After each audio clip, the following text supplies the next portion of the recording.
Don't underestimate a nail. A nail saves a horseshoe. A horseshoe saves a horse. A horse saves a commander. A commander saves an army. An army saves a whole country. Genghis Khan. These are the words of Genghis Khan, who was one of the greatest rulers of the world. In this saying, he wanted to explain that even a small thing could have huge consequences in the future. There is a similar chain of interesting events in Ottoman history. So much so that these events, which started with tiny lice in human hair, would forward tragically until the murder of Şehzade Mustafa. So, today in this video, you'll get to know about the case of lice, which perhaps changed the history of the Ottoman Empire. But before going further, it's our humble request to the viewers to subscribe to the channel, and do like and share the video. A few clicks of yours will not cost you anything, but it'll motivate us, and help our channel to grow. We really appreciate and regard your support. And please, give your feedback in the comments section below.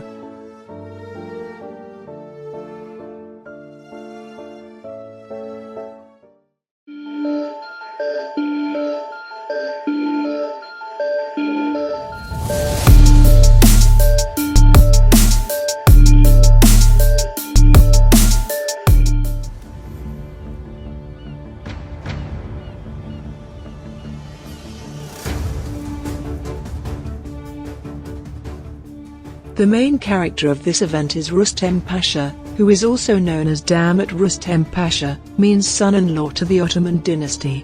He was the one who had a share in the murder of Şehzade Mustafa. Rüstem Pasha was born somewhere between 1500 to 1505, to a Christian family of Balkans. According to the Ottoman sources, he is referred to as a Croat descent, while a variety of other sources indicate him as a Croatian, Bosnian, or Serb origin. He was brought as a child to Constantinople, through the Devshirme system. Devshirme was the Ottoman practice of recruiting and training male children, aged 8 to 20, from Balkan Christian families, as soldiers and officials loyal to the Sultan. Rüstem Pasha later converted to Sunni Muslim. After receiving a good education in Enderun school, he held many positions in Topkapi Palace. He was extremely ambitious and intelligent. Many historical sources describe Rüstem Pasha as a calm and reasonable man with a sharp intellect. He always keeps a cool head, and was always unconditionally devoted to the Sultan. These characteristics reflected the faith and loyalty of Rüstem Pasha, and managed to win the favor of Sultan Süleyman the Magnificent, and Hürrem Sultan. Rüstem owed his prominent career to the support of Hürrem Sultan. However, Pagali Ibrahim Pasha, who was the Grand Vizier at that time, saw him as a dangerous and deceitful person. In fact, in those years, the intrigues for the crown prince was taking place secretly in the corners of Topkapi Palace. Hürrem Sultan and other statesmen whom she took on her side, were trying to enthrone one of Hürrem's sons, while Pagali Ibrahim Pasha, and some statesmen were supporting Şehzade Mustafa. When Rüstem Pasha took the side of Hürrem Sultan in this duel, Pagali Ibrahim Pasha wanted him to drive away from the capital, as a covert exile. After being sent from the capital, Rüstem Pasha performed his duties as the governor of the regions such as Tekke, Karaman, and Diyarbakir. While Rüstem Pasha was doing his duties in Anatolia, in Istanbul Hürrem Sultan was trying her best to win the intrigues for her sons. Pagali Ibrahim Pasha was executed by the order of Sultan Süleyman in 1536, because his power and wealth made him arrogant, and he behaved as if he was in charge, not the Sultan. And some say that it happened as a result of the conspiracies of Hürrem, as she was the favorite of the Sultan. Şehzade Mustafa had lost one of his strong favor in Topkapi Palace, and his supporters were badly shattered, and now the main ground was in the control of Hürrem Sultan. Hürrem Sultan's first job was to place his own men in important positions within the imperial court. Of course, she had not forgotten Rüstem Pasha, because he was one of the people she trusted, and who served her faithfully in the past. But first, she had to bring him back to Istanbul with any solid reason.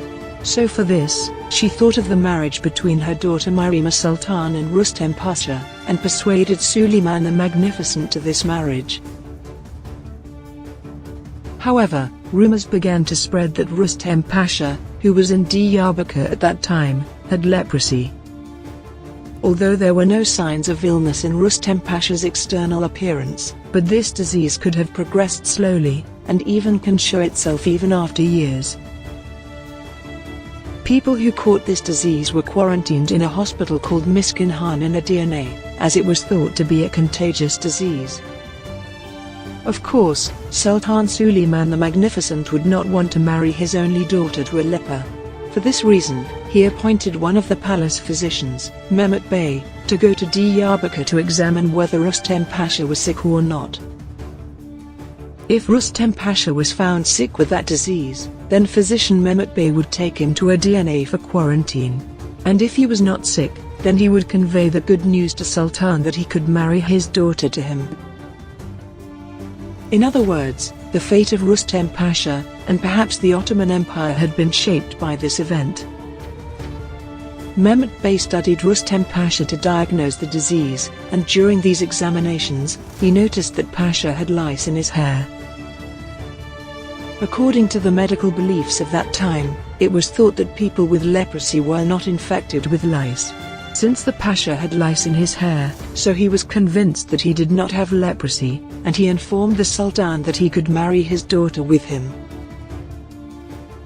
Thus, Rustem Pasha became a groom to the Ottoman Empire, thanks to the lice found in his hair. Although his nickname among the people was arbitrary Rustem Pasha, but he rose one by one steps in the state, as the son-in-law of Sultan Suleiman the Magnificent. First he was given the rank of vizier, and then got the position of Grand Vizier. Rustem Pasha, who was Hürrem Sultan's son-in-law and tongue in the state, did his best to prevent Şehzade Mustafa from ascending the throne. Even he went so far as to steal the seal of Şehzade Mustafa, and write fake letters to the Shah of Iran, Damat. Those letters, which were written using the name of Şehzade Mustafa, stated that he would soon overthrow his father, Suleiman the Magnificent, and that he wanted the help of the Shah of Iran in this matter. The Shah of Iran also gave a positive answer to the letters, which he thought was sent by Şehzade Mustafa. Grand Vizier Rustem Pasha showed these letters to Sultan Suleiman, and this became the reason for the end of Şehzade Mustafa, who was seen as the bright future of the Ottoman Empire. Sultan Suleiman the Magnificent, who believed in the tricks of Rustem Pasha, ordered the execution of his son Şehzade Mustafa in his tent while the campaign to Iran. So much so, that he was thought to have betrayed the Ottoman Empire by correspondence with the Shah of Iran, so for a lesson to others, his dead body was taken out of the tent on an Iranian carpet. All Ottoman citizens considered Rustem Pasha as responsible for the execution of Şehzade Mustafa, so they started to call him as Mekwai Rustem, means cheater Rustem. After the death of Şehzade Mustafa in 1553, the Janissaries and Anatolian soldiers of Mustafa rebelled, and protests against the decision of the Sultan. And as a protest, they did not even eat that day. As a result of the protests of the army, Sultan Suleiman dismissed Rustem Pasha from his rank as Grand Vizier, and sent him back to Istanbul. After 2 years in 1555, Rustem Pasha regained his position as the Grand Vizier, and served his duties for 6 more years until his death in 1561. Rustem Pasha is said to die after a long illness, on the 10th of July 1561. Some historians say that he died of natural causes. He was buried in Şehzade Mehmed's tomb, in the Şehzade Mosque, Istanbul. Because the mosque he commissioned under his name, the Rustem Pasha Mosque, was not completed at that time. Rustem Pasha left a huge personal treasure behind. In order to secure his great treasury and foundation projects after his death, he made a detailed inventory of every single of his property. In his last will, he mentioned which part of his property would be spent on which project. And he made his wife Myrima Sultan as executor of his last will, and his daughter Aisha Humasha as the executor and administrator of his foundations. This is how a louse in the hair changed the fate of not only Rustem Pasha, but also changed the history of the whole Ottoman Empire.